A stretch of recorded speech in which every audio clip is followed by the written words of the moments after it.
বাংলাদেশ জামায়াতে ইসলামীর আমির ডক্টর শফিকুর রহমান বলেছেন, আল্লাহ যদি আমাদেরকে কোনোদিন এই দেশ পরিচালনা করার দায়িত্ব দেয়, জনগণের ভালোবাসা সিক্ত হয়ে যদি আমরা ক্ষমতায় যাই, তাহলে আমাদের প্রথম দায়িত্ব হবে শিক্ষা সংস্কার করা। রোববার জাতীয় প্রেস ক্লাবের অডিটোরিয়ামে শিক্ষক প্রতিনিধি সম্মেলনে প্রধান অতিথির বক্তব্যে তিনি এসব কথা বলেন। সম্মেলনটি আয়োজন করে বাংলাদেশ আদর্শ শিক্ষক ফেডারেশন। সমাজের চাকা সৎ পথে চলছে না এমন মন্তব্য করে ডক্টর শফিকুর রহমান বলেছেন, শিক্ষকদের অনুরোধ করব, আপনি মানুষ করার কারিগর, তাই এটাকে সৎভাবে পালন করেন, তাহলে সমাজের চাকা সৎ পথে চলবে। তবে এখন বলতে পারেন, পেটের ক্ষুধা থাকলে কিভাবে এটা করব? আমি বলবো, এই ক্ষুধা মেটানো জাতির দায়িত্ব। কারণ শিক্ষকরা যদি ন্যায্য দাবি আদায়ে রাজপথে থাকতে হয়, তাহলে এটি জাতির জন্য দুঃখজনক। তাই সমাজে আজ আদর্শ শিক্ষকের বড়ই প্রয়োজন, তাহলে আমরা একটি সুন্দর সমাজ পাবো। তিনি বলেন, আজকে শিক্ষকরা আন্দোলন করছে তাদের ছাত্রদের সামনে, তাদের দাবি আদায়ের জন্য।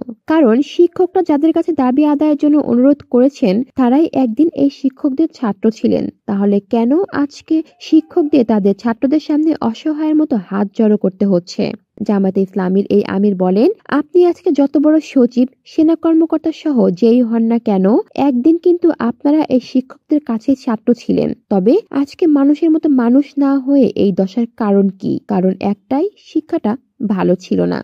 তাই সামনে এই শিক্ষাটাকে ঠিক করতে হবে। তিনি বলেন, শিক্ষকদের যে আন্দোলন, সেখানে যত দাবি আসছে, সেখানে আমি বলবো এত দাবির প্রয়োজন হবে না। যদি আপনারা এখানে দুইটি বিষয় আনেন, তাহলে সব দাবি এই দুইয়ের মধ্যে এসে যাবে। ডক্টর শফিকুর রহমান বলেন, যে শিক্ষা নৈতিক শিক্ষা, আমরা সেটিকে সমর্থন করব। 91% মুসলমানের দেশে শিক্ষা হবে ইসলামী চেতনা শিক্ষা। এটি ছাড়া সমাজ ভালোভাবে চলবে না, যেটি প্রমাণিত। সমাজে নৈতিক শিক্ষা নেই বললেই আজকে মাগুরায় নিজ আত্মীয়র কাছে শিশুর এমন অবস্থা হয়েছে। ওই আত্মীয় বিশ্বাসঘাতকতা করেছে। তাই বলতে চাই, ইনসাফ ভিত্তিক সমাজ গঠনের মাধ্যমে সুন্দর শিক্ষা ব্যবস্থা গড়ার জন্য এগিয়ে যেতে চাই। আর এই মহান শিক্ষকদের দুর্দশা যেন এই জাতিকে আর দেখতে না হয়। শিক্ষকের সঙ্গে জামায়াত ইসলাম সবসময় থাকবে। কলি শিকদার, বাংলা নিউজ নেটওয়ার্ক।